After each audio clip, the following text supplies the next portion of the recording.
Anembi mina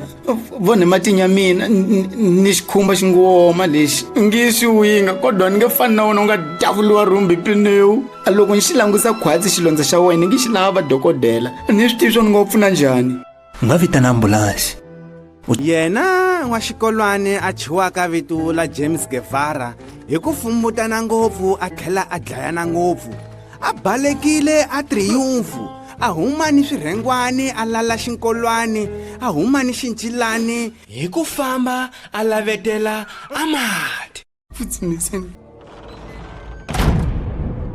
a leswi swi tsakile hi xinyeletana. He hosi se ku maheka yini lo U nga chavi nchumu Zunguza, ni xi vonisile mani.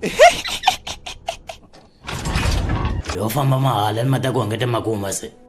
ku ta ze ku hela ni Paulada kasi lexi a ku famba ni mama Sopeng tumelelwana eshawu tumelelwana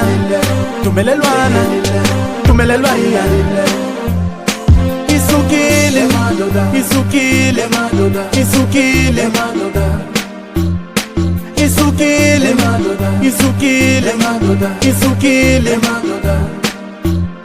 ipapa iwaku anga ikuma ashkina nani kukoma akumufana nyamunta nikukumi vits kara kasa chabile vits ndendleleni ya maniga ndendleleni mavitra kumphuma leka vits na mantarinya sensi kwenta sentodeda ntibinhloko mina upanda ya avitsi nywani shave vits ya mina dangaza hikalunga kumbe mchopi phela mina dangaza shave vits ashipitana yala shave vits nambe matarinya akhala la